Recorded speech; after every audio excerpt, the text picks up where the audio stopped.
Glória a Deus, glória a Deus. Amém? Cumprimento a igreja capaz de essa noite. Amém, irmãos? Deus é fiel nas nossas vidas, né?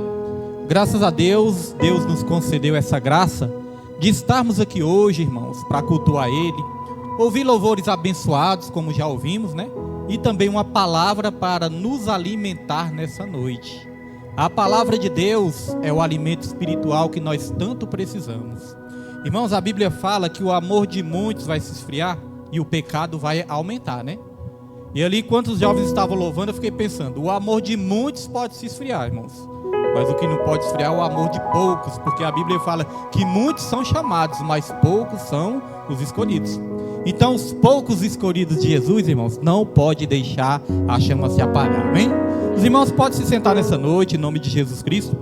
Apesar, né, das lutas, das dificuldades que todo ser humano enfrenta, que a igreja enfrenta também, nós nunca podemos deixar essa chama esfriar, porque é essa chama que nos mantém vivos espiritualmente. A chama do Espírito Santo que arde dentro de nós.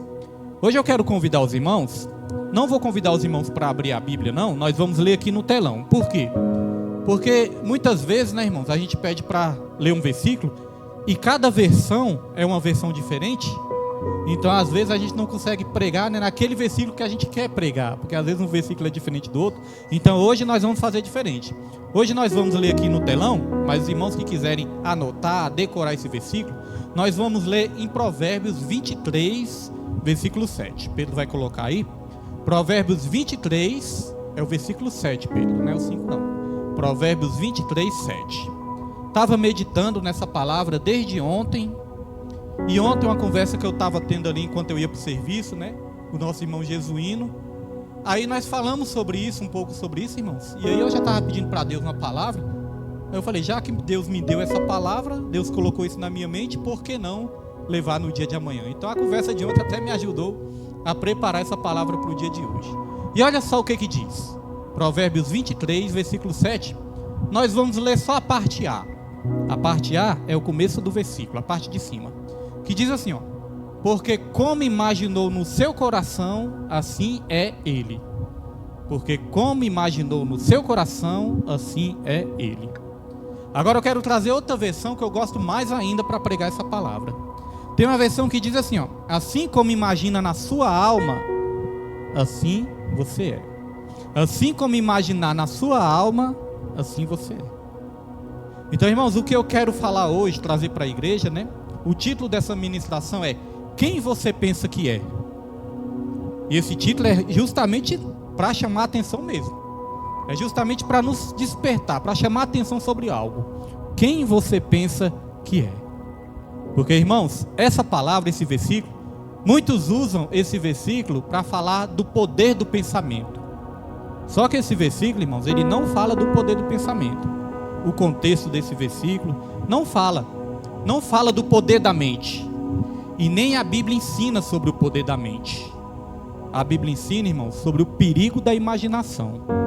A Bíblia não ensina sobre o poder da mente. A Bíblia ensina sobre o perigo da imaginação. Porque não é isso que a Bíblia vai nos ensinar, o poder da mente. A Bíblia ensina é o poder da fé. Deu para entender? Não é o poder da mente, é o poder da fé que a Bíblia nos ensina. Porque muitos ensinam isso, o poder da mente. É só você colocar na sua mente, pensar naquilo que aquilo vai acontecer. Já pensou, irmãos? Eu colocar na minha mente, eu vou ter uma Ferrari de $1 milhão. Eu vou ter uma Ferrari de $1 milhão. E acontecesse isso? Então não é assim que funciona. O que funciona para o cristão é a fé. A fé em Cristo Jesus. Não é a fé naquilo que eu quero, mas é a fé naquilo que Ele quer para a minha vida. É isso que funciona nas nossas vidas. Agora nós temos que entender, irmãos, que existe uma batalha. E essa batalha é uma batalha que é travada na nossa mente. Lá na carta aos Coríntios, o apóstolo Paulo ele falou assim, ó, que as nossas armas, elas não são carnais. Elas são poderosas em Deus para destruir fortalezas e sofismas. Aonde são essas fortalezas? Essa fortaleza é na nossa mente. Fortalezas que são levantadas nas nossas mentes. Bloqueios que são levantados nas nossas mentes, irmãos. A nossa mente é um campo de batalha e o inimigo, ele quer tomar as nossas mentes para ele. Veja quantas mentes, irmãos, estão distantes de Deus. Só a gente olhar para o mundo. A gente olha para o mundo e vê tanta mente distante de Deus. Hoje neste culto mesmo, eu percebi quando a mente está desligada de Deus. Entrou aqui o senhor e entrou a senhora. Mal sentaram na cadeira, o que eles fizeram? Saíram de novo, né? Essa mente estava ligada em Deus? Não estava, né, irmãos? Porque tivesse ligada, ficava adorando, louvando e engrandecendo ao Senhor. Não estou julgando, né, a situação, mas isso acontece na maioria das pessoas. Quantas mentes hoje estão desligadas de Deus, irmãos? Estão ligadas em outras coisas e não estão, né, buscando ao Senhor. Então a nossa mente, ela é esse campo de batalha e nós temos que ter muito cuidado com a nossa mente. Porque como nessa versão que eu falei, assim como imagina a sua alma, assim ela é. Nós estamos falando do perigo da imaginação. Se eu me imaginar um fracassado, eu vou ser um fracassado. Porque os nossos pensamentos influenciam nas nossas emoções, nos nossos sentimentos. E os nossos sentimentos vão influenciar nas nossas ações. Percebeu que tudo começa na mente? Se eu me imagino um derrotado, isso vai afetar as minhas emoções, eu vou me sentir um derrotado, e aí o que eu vou ser? Eu vou ser um derrotado. Por quê? Porque eu não vou ter forças para lutar. Quantas vezes a pessoa fala, pastor, eu não consigo, pastor, eu estou fraco, pastor, eu não consigo fazer isso. A pessoa colocou na mente dela. Quando colocou na mente, afetou o emocional dela. Quando afeta o emocional, a pessoa fica fraca. E quando a pessoa fica fraca, a pessoa fica prostrada. Olha só, irmãos. Imagine uma situação de duas pessoas. Uma dessas pessoas é uma pessoa normal, é uma pessoa saudável, tem 2 pernas, 2 braços, 2 olhos, 2 ouvidos, uma boca, um nariz, né? Pessoa normal, pessoa saudável. Imagina essa pessoa. Agora imagine essa pessoa acordando de manhã e já acordando ali com pensamentos ruins na cabeça, com pensamentos desanimadores. Sabe como essa pessoa vai acordar? Vai acordar assim, ah meu Deus, mais um dia, Senhor, mais um dia de sofrimento, oh Senhor, mais um dia. Agora você imagine outra pessoa. Essa pessoa, ela está no leito de hospital e ela está muitas vezes desenganada pelo médico, mas quando ela acorda de manhã, ela abre os olhos, ela acorda agradecendo porque ela está viva mais um dia. Ela fala, Senhor, mais um dia, graças a Deus, mais um dia que eu acordei vivo. Está vendo a diferença? Uma pessoa cheia de saúde acorda com pensamentos tóxicos na cabeça e acorda desanimada. Outra pessoa ali cheia de problemas pode acordar ali com alegria, com gratidão no coração e acorda agradecendo ao Senhor. Eu vi um vídeo, hoje mesmo eu vi esse vídeo de novo, e esse vídeo está correndo aí na internet. Esse vídeo, irmãos, é muito interessante. Mostra uma garotinha, uma menininha. Essa menininha, ela não tem as 2 pernas e ela não tem um braço. Ela é sem as 2 pernas e sem um braço. Ela só tem um braço. E ali essa menininha deitada no chão, e essa menininha ela começa a rolar para lá e para cá e rindo, irmãos. Morrendo de rir ali, caindo na gargalhada, rindo para lá e para cá, rolando no chão. Tem os brinquedinhos dela, fica tudo no chão, né? E ela fica brincando com os brinquedinhos com uma mão só, e rola para cá, rola para lá, pega o brinquedo e rindo. Irmãos, aquela maior alegria. Só com um braço. E eu fico pensando, às vezes nós estamos ali, 2 pernas, 2 braços, tudo, né? Saudável. Mas como é que está os nossos sentimentos, a nossa emoção? Como é que está o nosso coração? Então olha só, assim como imagina na sua alma, assim ela é. A nossa alma é o centro das nossas emoções, é o centro dos nossos sentimentos. A nossa alma é o nosso homem interior. A nossa alma, ela pode ter contato com as coisas de Deus e contato com o mundo exterior. Quando a nossa alma tem contato com as coisas de Deus, irmãos, a nossa alma se fortalece. Quando a nossa alma só tem contato com as coisas do mundo e se deixa influenciar pelas coisas do mundo, nós podemos desanimar, nós podemos nos enfraquecer. E aí a Bíblia fala que o nosso espírito tem contato direto com o Espírito de Deus. O Espírito testifica com o Espírito que nós somos filhos de Deus. Então quando nós fortalecemos o nosso espírito, através da presença do Espírito Santo, isso vai fortalecer a nossa alma e isso vai dar força nas nossas vidas, irmãos. Pode observar, as pessoas que mais buscam a Deus, as pessoas que mais oram, as pessoas que mais fazem a obra do Senhor, são as pessoas que têm mais forças para ficar de pé na presença do Senhor. Como a nossa irmã Geni disse aqui, né? Às vezes convida a pessoa, não, estou cansado. Será que esse cansaço é só físico? Não é. Esse cansaço é um cansaço espiritual. E muitas vezes não é nem um cansaço espiritual, às vezes é a morte espiritual, irmãos. Agora pergunta para um crente cheio do poder, cheio da unção de Deus. Chama um crente cheio da unção de Deus, fala, vamos para o culto hoje? O crente fala, opa, aonde? Alegrei-me quando me disseram, vamos para a casa do meu Deus. Não é verdade, irmãos? Mas nós não temos como negar a realidade. Cada dia que passa, as pessoas estão se desinteressando mais pelas coisas do Senhor. As igrejas, principalmente igrejas pequenas, estão, irmãos, aí lutando para permanecerem abertas. Porque a Bíblia fala, a seara é grande, mas poucos são os ceifeiros, irmãos. E nós temos que ser esses poucos e não desistir. Porque senão não vai ter ninguém para trabalhar na seara do Senhor. Então olha o cuidado que nós temos que ter com a nossa mente. Então se eu imaginar, a minha vida não vale nada. Se eu começar a imaginar isso, já pensou? A minha vida não vale nada, a minha vida não presta para nada. Será que minha vida vai prestar? E a nossa vida vale muito, sabe por quê? Ela valeu todo o sangue de Cristo derramado lá naquela cruz, irmãos. A nossa vida, ela valeu o preciosíssimo sangue de Jesus. Então a nossa vida vale muito. A Bíblia fala que para Deus vale mais uma alma do que o mundo todo. Deu para perceber? Para Deus vale mais uma vida do que o mundo todo. Nada do que existe nesse mundo vale mais do que uma vida, vale mais do que uma alma, irmãos. Então nós temos que ter cuidado, porque nós somos, olha só, irmãos, nós somos aquilo que nós pensamos. Nós nos transformamos naquilo que nós pensamos. Dá um testemunho aqui para os irmãos rapidinho. Quando eu era adolescente, sabe o que tinha na minha mente? Eu sempre gostei de estudar sobre a questão da mente. Desde que eu me converti a Jesus, eu gosto muito de estudar pela mente, a questão da mente, né? Porque eu percebi, irmãos, eu fico percebendo assim, o quanto que o inimigo ataca a nossa mente. Não é verdade? Às vezes você não tem impressão que surgem alguns pensamentos na sua mente que você fala, esses pensamentos não vêm de Deus. É ou não é verdade, irmãos? Pensamentos assim, muitas vezes de derrota, pensamento de tristeza, de desânimo, pensamento que vai dar tudo errado. Você acha que isso vem de Deus, irmãos? Isso não vem de Deus. Isso vem do nosso homem interior, da nossa alma, né? Dos nossos medos, dos nossos traumas. Mas o inimigo, ele aproveita esses pensamentos para querer nos derrubar. Jesus, quando estava ali no deserto, ele estava ali com fome e com sede. O diabo quis colocar em dúvida até quem Jesus era.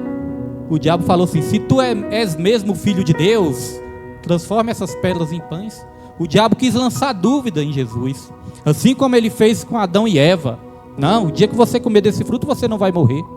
Então o diabo, ele aproveita as nossas fraquezas para lançar dúvidas na nossa mente. E quando eu era adolescente, uma história que eu nunca esqueci, sabe o que eu tinha na minha mente quando eu era adolescente? Eu tinha na minha mente que eu nunca ia conseguir alguém para namorar e para casar, irmãos. Era isso que eu tinha na minha mente. Tinha ali uns 17, 16, 17 anos. Era isso que eu tinha na minha mente. Eu pensava assim, meu Deus, acho que eu nunca vou arrumar uma namorada. Sabe por quê? Porque eu já estava naquela fase ali, né? Que andava com meus amigos ali. E meus colegas tudo ali arrumando uma namoradinha. Arrumava uma namoradinha aqui, outra namoradinha ali. Aparecia ali, né, na minha frente com a namorada. Ou às vezes me falava, olha, eu estou namorando com tal pessoa. E eu, irmãos, era aquela pessoa tímida. Eu era aquela pessoa vergonhosa, acanhada, que eu não tinha coragem de conversar com ninguém. Principalmente com um menino, né? Se fosse com uma menina, eu não tinha coragem de conversar, irmão, de jeito nenhum. Então eu pensava isso, falava, rapaz, eu acho que eu nunca vou arrumar uma namorada. E aí, né? Vocês sabem como são jovens. Jovens muitas vezes gostam de zoar o outro. E às vezes meus amigos chegavam para mim e falavam, nossa, mas o William é feio. Ô bicho feio esse William. E eu ficava, irmãos, pegando isso para mim. Esse chegava, eu bicho feio esse William. E eu pegava, rapaz, eu sou feio. Eu começava a acreditar, eu sou feio. assim como imaginava a minha alma, assim era a minha alma. Hoje em dia eu prefiro acreditar na minha esposa. Minha esposa fala, meu marido é bonito, William, você é lindo. Eu prefiro acreditar nela. Eu vou acreditar em alguém que me chama de feio, irmãos? Prefiro acreditar na minha esposa, que me chama de bonito. Eu prefiro acreditar na minha filha, porque minha filha também falou, pai, você é bonito. Prefiro acreditar nela. Prefiro acreditar na minha mãe, que me acha lindo também. Vou ficar acreditando nos outros que me acham feio? Agora, irmãos, é assim na minha e na sua vida também. Você vai acreditar naqueles que falam que você não vai vencer? Você vai acreditar nessa pessoa, irmãos? Você vai acreditar naquela pessoa que fala que você não vai conseguir realizar o seu sonho? Você vai acreditar nessa pessoa? Prefira acreditar em pessoas que profetizam coisas boas na sua vida. Então, na minha adolescência, eu comecei a pensar isso e isso começou a me entristecer. Quanto mais eu pensava nisso, irmãos, menos eu tinha coragem, né, de conversar com alguém, de pedir alguém em namoro, menos eu tinha coragem. Mas eu me sentia fraco. Assim como imaginava a minha alma, assim eu era. E aí eu via todo mundo arrumando namorado e eu não arrumava. Acanhado, não tinha coragem de chegar na menina, não tinha coragem de chegar em ninguém, né? Mas chegou um momento, irmãos, que tudo isso começou a mudar, né? Chegou um momento que Deus, Ele começou a falar ao meu coração, mesmo ainda quando eu não buscava Ele, Deus começou a me mostrar que não era assim, que era coisa da minha mente, que era coisa do meu pensamento. Eu já dei esse testemunho aqui, né? Não é segredo para ninguém, minha esposa também já deu esse testemunho. Antes de conhecer minha esposa, eu comecei a namorar uma evangélica. Ela era evangélica, comecei a namorar com ela. E ali ela começou a me ensinar várias coisas sobre Deus também. Minha avó já ensinava, né? Algumas pessoas já tinham falado de Deus para mim. Mas essa evangélica também, ela começou a me ensinar várias coisas de Deus, sobre Deus. E aí eu comecei a mudar a minha mente, comecei a mudar o meu pensamento, irmãos. Sabe o que a Bíblia fala? A Bíblia fala que nós podemos experimentar a vontade de Deus. Os irmãos já leram isso em Romanos 12, né? Que nós podemos experimentar a vontade de Deus. E a vontade de Deus, ela é boa, ela é perfeita e ela é agradável. Mas como que nós vamos experimentar a vontade de Deus? A Bíblia fala, ó, não vos conformeis com este mundo. Ou seja, não tenha o pensamento deste mundo, não tenha a mente deste mundo. Então a Bíblia fala, não vos conformeis com este mundo, mas transformai-vos pela renovação da vossa mente, para que experimenteis a vontade de Deus, que é boa, que é perfeita e que é agradável. Depois que eu namorei com essa menina, né, passou um tempo, aí eu conheci minha esposa, irmãos, e aí Deus foi agindo na minha vida, Deus foi transformando na minha vida, né? Hoje em dia eu sou casado com a minha esposa e tenho uma família linda e tenho uma família maravilhosa. Agora, já pensou se eu continuasse com aquele antigo pensamento? Eu nunca vou ter ninguém, ninguém nunca vai gostar de mim, eu sou feio, ninguém me ama, ninguém me quer, eu nunca vou casar. Já pensou se eu continuasse com esse pensamento? Mas Deus começou a transformar a minha mente, Deus começou a transformar os meus pensamentos. E nós temos, irmãos, que buscar esse entendimento da parte do Senhor. Porque às vezes até mesmo dentro da igreja, às vezes as pessoas ainda estão com a sua mente perturbada, ainda estão com a sua mente, irmãos, pensando só em coisas ruins. Nós temos que ter cuidado com isso. Então, se eu pensar que eu sou algo que eu não sou, eu posso me transformar naquilo que eu penso. E a nossa identidade, irmãos, a nossa identidade está escondida em quem? A nossa identidade está escondida em Jesus. Olha só que coisa interessante. Para nós nos conhecermos, nós temos que conhecer primeiro a Deus. Para nós sabermos quem nós somos de verdade, para nós descobrirmos a nossa verdadeira identidade, primeiro nós temos que conhecer o nosso Criador. Para nós nos conhecermos como criação, primeiro temos que conhecer o Criador. Sabe por quê? O Criador nos fez a imagem e semelhança dele. Certa vez Jesus chegou ali para os discípulos e Jesus fez uma pergunta para os discípulos. Jesus perguntou, quem vocês dizem, quem os homens dizem que eu sou? Perguntou para os discípulos, né? Quem os homens dizem que eu sou? Aí os discípulos começaram a falar. Uns dizem que o Senhor é um profeta, outros dizem que o Senhor é Elias, outros dizem que o Senhor é João Batista. Mas aí Jesus perguntou, e vocês? Quem vocês dizem que eu sou? Quem eu sou para vocês? Aí Pedro respondeu, né? Pedro falou, Senhor, o Senhor é o Cristo, o Filho do Deus vivo. Aí Jesus falou: parabéns, Pedro, não foi sangue nem carne que te revelou isso, mas parabéns, foi meu Pai que está nos céus que te revelou isso, mas parabéns, justamente isso. Pedro falou: o Senhor é o Cristo, o Filho do Deus vivo. Aí Jesus falou: pois eu te digo que tu és Pedro, e sobre esta pedra edificarei a minha igreja. Deu para perceber aí o segredo do negócio? Primeiro Pedro descobriu quem Jesus era. Quando Pedro descobriu quem Jesus era, Jesus revelou quem Pedro era. Tá vendo, irmãos?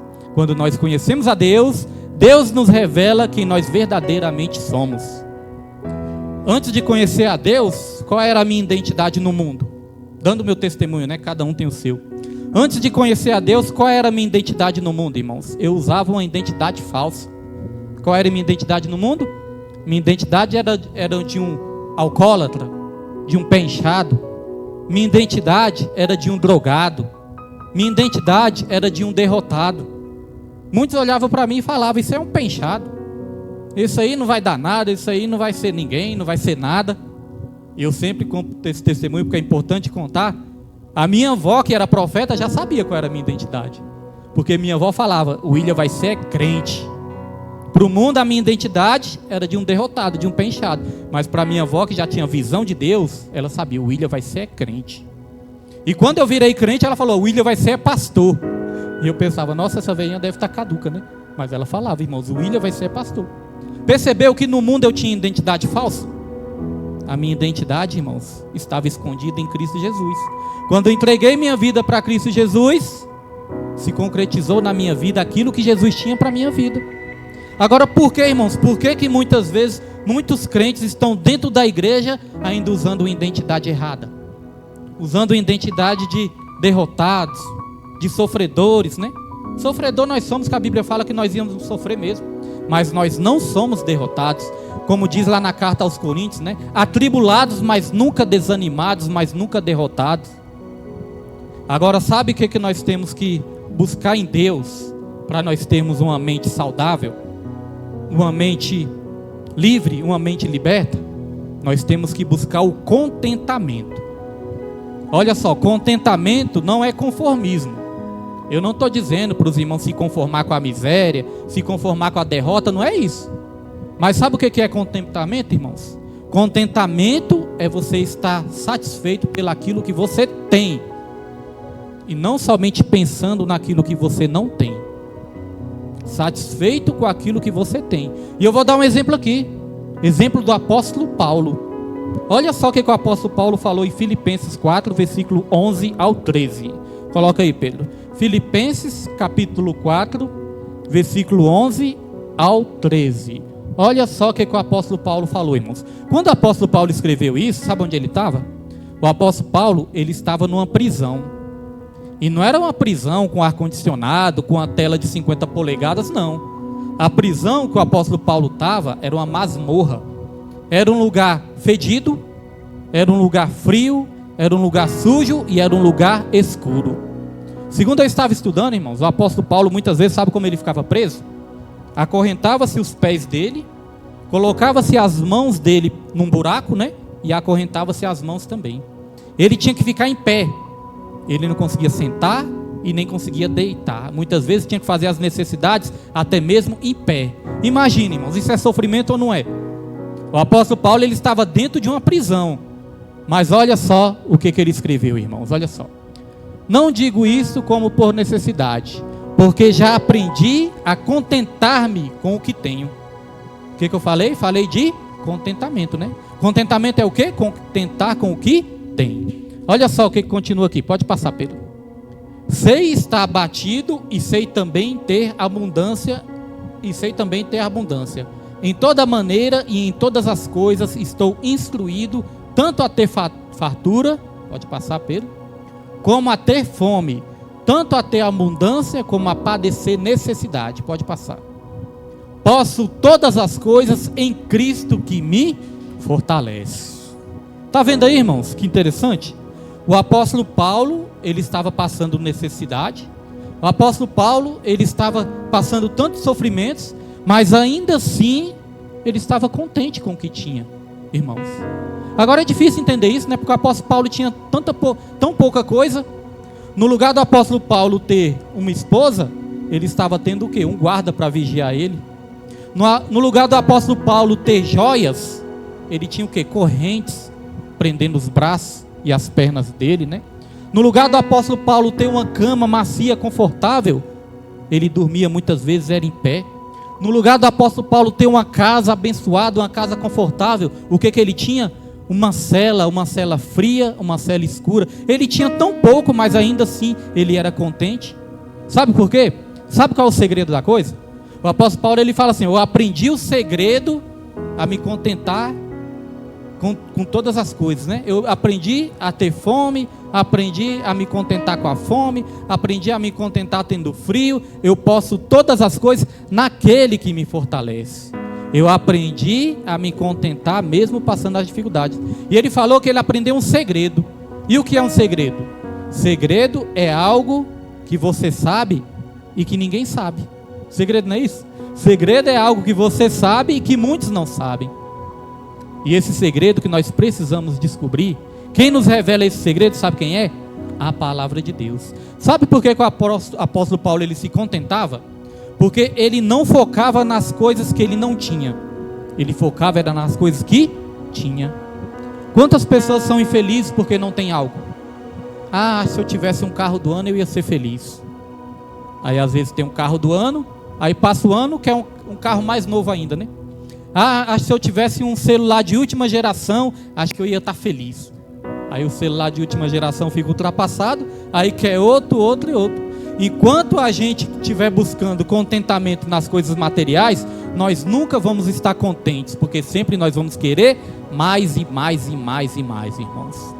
Então o apóstolo Paulo, ele não se contentava naquilo que ele não tinha, ele se contentava naquilo que ele tinha. E o que ele tinha? Ele tinha Jesus Cristo. E se a gente falar isso para alguma pessoa assim que não tem muita fé em Jesus, pode pensar: ah, fala sério, pastor, tantas riquezas neste mundo aí, apóstolo Paulo tinha só Jesus e já ficava satisfeito? Você vem falar só de uma pessoa? Mas irmãos, olha só, aquilo que nós temos em Jesus é muito maior do que aquilo que nós não temos nessa terra. Vou repetir para você prestar atenção. Aquilo que nós temos em Jesus é muito maior do que aquilo que nós não temos nessa terra, irmãos. O apóstolo Paulo, ele focava na salvação. Ele sabia que ele tinha salvação. Ele sabia que ele ia ter o galardão de Jesus na glória. Ele sabia que ele tinha a vida eterna. Ele sabia que ele tinha o poder do Espírito Santo. Ele sabia, irmãos, que tinha Deus, que é maior do que todas as coisas dessa terra. Ele sabia que o que ele tinha era maior do que qualquer coisa nessa terra, irmãos. Muitas vezes o evangelho que está sendo pregado, né, um falso evangelho, só ensina as pessoas a buscar as coisas terrenas, a buscar as coisas dessa terra, riquezas dessa terra, irmãos. Às vezes ali só uma casa, só um carro, só um casamento. Isso é bom, isso nós queremos, irmãos. Isso também nós temos que buscar para as nossas vidas. Mas isso não é tudo.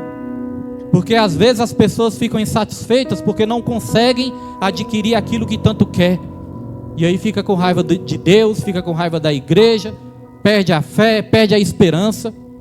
Hoje em dia, graças a Deus, ele abençoou muito a minha vida, abençoou a minha família.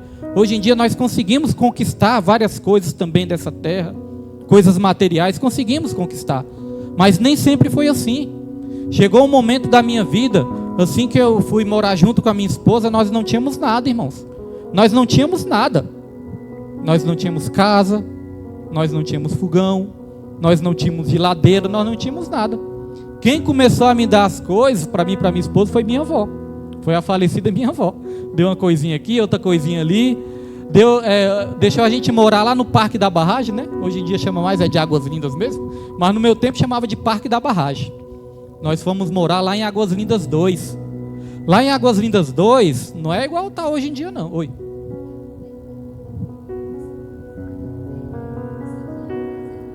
Aí, ó.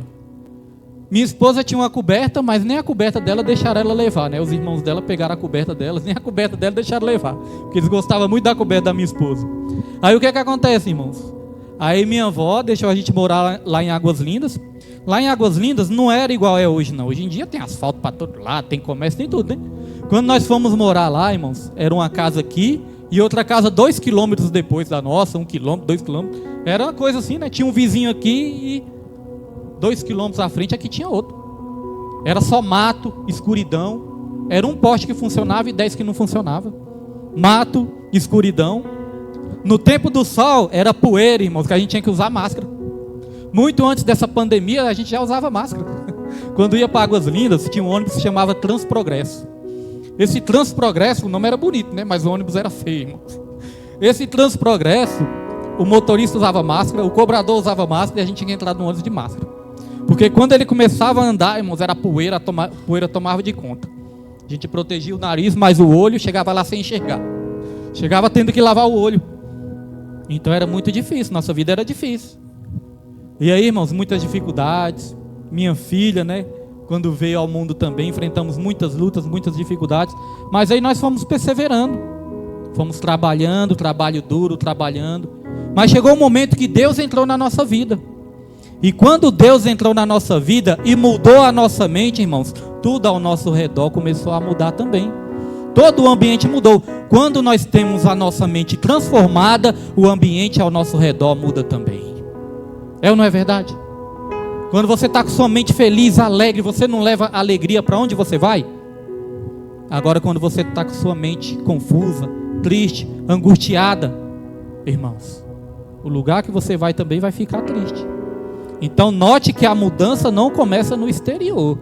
A mudança começa no interior. A mudança começa na nossa mente. A pastora Marinês, nossa antiga pastora, ela tinha mania de falar assim, né? Eu não aceito isso na minha vida. Se ela ficava doente, ela falava, eu não aceito isso. Se ela estava sem dinheiro, ela falava, eu não aceito isso. Tudo que era de ruim, ela falava, eu não aceito isso, não aceito. Aí no começo eu ficava sem entender assim muito, né? No começo eu não entendia, eu falava, mas não é muita soberba do ser humano não, falar que não aceita. E se for algo de Deus? Mas depois eu entendi, irmãos. Ela não falava, né, se exaltando, não. Ela falava porque ela tinha fé no Deus Todo-Poderoso que poderia ajudar ela, tirar ela daquela situação. E muitas vezes nós nos conformamos, né? Estamos doentes ali, vamos para o médico, enchemos de remédio, mas aceitamos a doença, né, irmãos? Vamos até para o médico, compramos ali o remédio, a doença não para, a enfermidade não para, mas ainda assim nós aceitamos. Ah, estou doente assim, é assim mesmo, vou fazer um tratamento, é assim mesmo. Não é assim mesmo não, irmãos. Jesus ainda cura nos dias de hoje ainda. Às vezes nós estamos com o nosso emocional abalado e nós aceitamos. Ah, eu estou triste. Ah, eu estou jururu. Ah, eu estou sofrendo. Aceita o sofrimento. Falar algo aqui, um testemunho particular meu também. Muitas vezes eu percebo que o momento que a minha mente mais é atacada, irmãos, é na parte da manhã e principalmente nos domingos. Sei que mistério é esse, na parte da manhã e nos domingos. Tem vários domingos que eu acordo assim, quando acordo com desânimo, com aquela coisa assim, com aquela fraqueza espiritual, um desânimo. Acho que é porque é a hora que a gente costuma orar, né, na madrugada, de manhãzinho, o inimigo quer ficar atacando nossa mente. E no domingo, não sei se tem a ver com o culto da família, que é um culto tão importante para o Senhor, né, onde as famílias vêm para a igreja. Sei que no domingo, irmãos, eu sempre acordava assim com esse desânimo, com um pensamento assim negativo, e muitas vezes eu estava aceitando aquilo ali. Acordava ali e ficava emburrado e começava a ficar ali mal-humorado. Minha esposa falava alguma coisa assim, às vezes eu até discutia algumas vezes com ela porque estava mal-humorado. Eu aceitava isso. Mas aí eu comecei a perceber isso, comecei a identificar isso na minha vida. Falei, peraí, Senhor, isso não está certo. Esses pensamentos negativos não vêm do Senhor. Irmãos, tem vez ainda que eu acordo no dia de domingo, tem vez que ainda eu acordo desanimado. Mas quando eu acordo assim, eu já procuro logo orar, procuro ler a Bíblia, procuro ali estudar a revista, vou para o monte orar, eu procuro fazer alguma coisa, eu procuro ocupar a minha mente com as coisas de Deus. Em menos de uma hora assim, quando vê, irmãos, tudo já mudou. O meu ânimo já mudou, a minha emoção já mudou, a minha alegria volta para o meu coração. A alegria de Jesus na nossa vida, né? Volta para o meu coração. Por quê? Porque eu não aceito mais isso. E às vezes a pessoa acorda desanimada, acorda triste, angustiada com alguma coisa, mas aceita. Aí passa o dia todinho desse jeito. Passa o dia todinho prostrado. Quero falar, irmãos, Deus está falando nessa noite. Não aceite esses pensamentos que a sua alma está colocando dentro de você e o inimigo está usando esses pensamentos para te parar. Não aceite isso. O que o apóstolo Paulo falou? Eu tudo posso naquele que me fortalece. É naquele que nos fortalece. A Bíblia também fala, ó, em Cristo, nós somos mais do que vencedores por meio daquele que nos amou. Quando o diabo jogar uma seta no seu pensamento, quando o diabo jogar uma seta na sua mente e falar assim, ó, você é um derrotado, você fala, eu não aceito isso, porque a palavra diz que eu sou mais do que vencedor. Nós não somos aquilo que o diabo fala sobre as nossas vidas. Nós não somos aquilo que as pessoas falam sobre nós. Nós somos aquilo que Deus nos chamou para ser. O que Deus te chamou para ser? Angustiado? Depressivo? Cabisbaixo?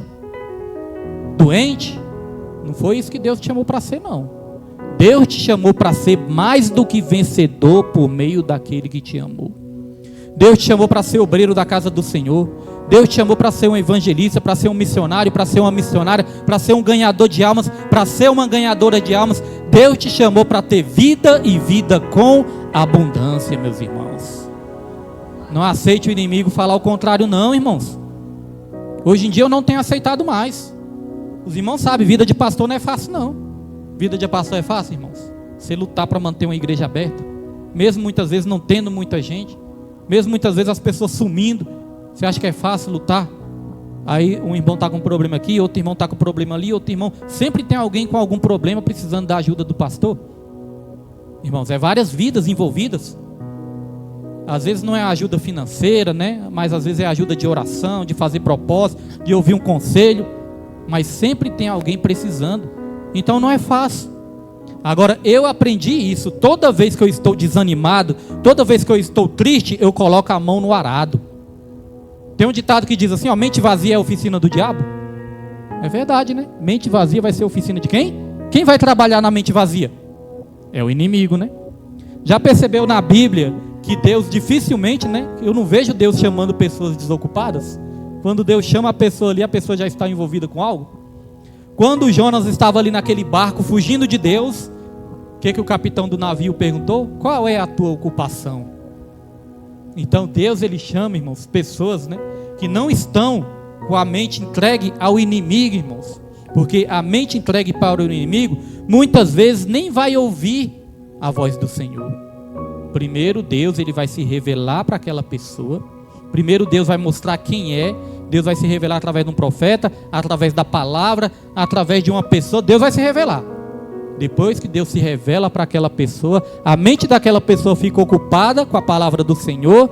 Aí sim Deus começa a trabalhar na vida daquela pessoa, irmãos. Porque a mente vazia já está tomada pelo inimigo. E outra coisa muito importante, só para encerrar também, outra coisa muito importante que nós temos que aprender, que nós não podemos ter a nossa mente dividida. Deu exemplo, né, do senhor e da senhora que entraram aqui. Eles entraram, mas a mente deles estava dividida. Tanto que eles saíram da igreja e foram embora, né? Porque quando a nossa mente está no foco, irmãos, a gente persevera até o fim. A Bíblia fala que a nossa mente não pode ser dividida. A Bíblia fala, ó, a amizade com o mundo é inimizade contra Deus. Nós temos que ter a mente de Cristo. Nós temos que ter a mente do reino. A nossa mente, irmãos, tem que estar focada totalmente em Jesus. Eu gosto muito de uma música do Lázaro, né, do irmão Lázaro, que diz assim, ó, pense em Jesus quando acordar. Como é que é a música, irmão Jesus? Você sabe? Pense em Jesus quando acordar. Peça a ele para te... Como é que é, Suzana? Você sabe? É que eu esqueço a letra da música, você sabe? Pense em Jesus quando acordar. Aí, ó. Pense em Jesus quando acordar. Peça a ele para te proteger. Pense em Jesus o tempo todo e você vai vencer. Tá falando para pensar só de vez em quando? Pensar o tempo todo. Aí a música continua, né? Pense quando for trabalhar. Pense quando for para a escola. Pense em Jesus o tempo todo. Pense nele toda hora. E o que eu admiro na vida do crente, no cristão, o que eu admiro é isso. Parece que o cristão está o tempo todo pensando em Deus. Não sei se os irmãos têm essa experiência, mas parece que nós estamos sempre pensando em Deus ou nas coisas de Deus. O tempo todinho, irmãos, a gente pensa, às vezes a gente lembra da igreja, às vezes a gente lembra de uma palavra, às vezes lembra de um versículo, às vezes lembra de algo relacionado a Deus, as coisas espirituais. É a nossa mente focada em Deus. Agora, se eu tiver com uma parte da minha mente na igreja e a outra parte no mundo, vai dar certo isso? Olha só como isso é perigoso para Deus. Tiago 4, versículo 8. Tiago 4, versículo 8. Olha como é perigoso ter uma mente dividida, irmãos. Uma mente dividida não agrada o Espírito Santo de Deus. Olha só, Tiago 4, 8. Cadê Pedro? Tiago 4, versículo 8 diz assim, chegai-vos a Deus e Ele se chegará a vós. Limpai as mãos, pecadores, e vós de duplo ânimo. Esse duplo ânimo significa o quê? A mente dividida. Duplo ânimo, irmãos, é a mente dividida.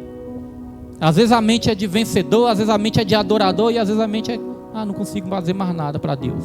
A mente dividida. Olha só, vós de duplo ânimo, purificai os corações. Eu acho forte isso. Aqui está dizendo que se a gente tiver a nossa mente dividida, o nosso coração vai estar impuro. Não foi isso que os irmãos entenderam? Se a gente tiver a nossa mente dividida, o nosso coração não vai ser puro diante de Deus, vai ser impuro. Sabe por quê? Porque se a gente tiver a nossa mente dividida, sempre vai ter algo nos nossos corações ocupando o lugar de Deus. Às vezes pode ser o emprego, às vezes pode ser o dinheiro, às vezes pode ser um namorado ou a namorada, às vezes pode ser o marido, às vezes pode ser a esposa, às vezes pode ser o emprego que você tanto deseja, ou às vezes pode ser uma enfermidade. Se a pessoa ficar pensando só na enfermidade, tomou o lugar de Deus no coração. A pessoa está botando aquilo acima de Deus, né? Pode ser algo emocional, algo sentimental, pode ser uma batalha, pode ser um problema, pode ser uma preocupação. Mente dividida. Foi por isso que a palavra de Deus fala, não vos preocupeis com coisa alguma. Está falando, irmãos, para a gente não se preocupar com coisa alguma. Ou seja, que nada possa ocupar o meu lugar no seu coração. Para sermos mais do que vencedores, a nossa mente tem que estar focada totalmente no reino dos céus. E mesmo quando nós passarmos alguma dificuldade, assim como o apóstolo Paulo passou, nós vamos conseguir superar. Percebeu uma coisa? O apóstolo Paulo, o corpo dele estava preso, mas a mente dele estava liberta. O corpo dele estava dentro de uma cela, mas a mente dele, irmãos, estava nas regiões celestiais. As pessoas podiam até chegar ali para o apóstolo Paulo e falar, olha, você é um prisioneiro e você vai morrer. O apóstolo Paulo ele podia responder, pois eu digo que eu sou livre e eu tenho a vida eterna. A mente focada nas coisas celestiais, irmãos. Então não sei que luta que você passou, eu não sei que luta que você passa, não sei que provação que você tem passado, não sei que dificuldades você tem enfrentado, não sei o que falam sobre a sua vida, mas a palavra de Deus está dizendo nessa noite, cuidado com o que você pensa, porque você vai se transformar naquilo que você pensa. Pense nas coisas do alto, pense nas coisas celestiais. Filipenses 4, versículo 8. Tudo que é bom, tudo que é justo, tudo que é agradável, tudo que é de boa fama, se há algum louvor, seja isso que ocupe os vossos pensamentos. Pensar só em coisas boas. Focar em coisas boas.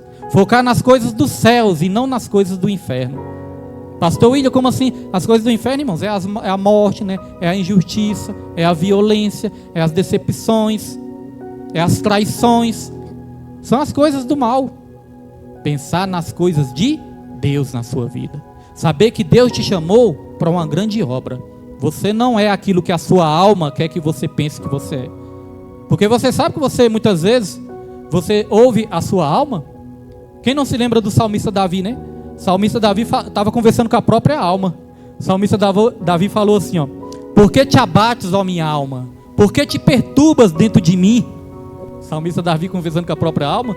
Por que te perturbas dentro de mim, minha alma? Espere em Deus que eu ainda o louvarei. Muitas vezes nós temos que silenciar a nossa alma, né? Aí tem outro louvor também que diz assim, ó: calma, calma, não se preocupe, tenha calma, calma, calma. Eu dedico esse refrão para sua alma. É isso que Deus fala para as nossas vidas, irmãos. para a gente se acalmar que Ele está no controle de toda a situação. Amém, meus irmãos? Não vamos aceitar mais aquilo que vem nos nossos pensamentos, aquilo que a gente imagina, porque aquilo que a gente imaginar é aquilo que nós vamos nos transformar. Tem pessoa que chega até a falar assim: eu nasci para sofrer. Se a pessoa pensa nisso, que nasceu para sofrer, como é que vai ser a vida dela, né? Nós nascemos foi para vencer, e vencer em Cristo Jesus, meus irmãos. Quem crê nessa palavra, irmãos, aplauda o nome do Senhor nessa noite, amém? Essa foi a mensagem. Deus é contigo, Deus não vai te deixar parar, Deus não vai te desamparar, irmãos, Deus te dá vitória.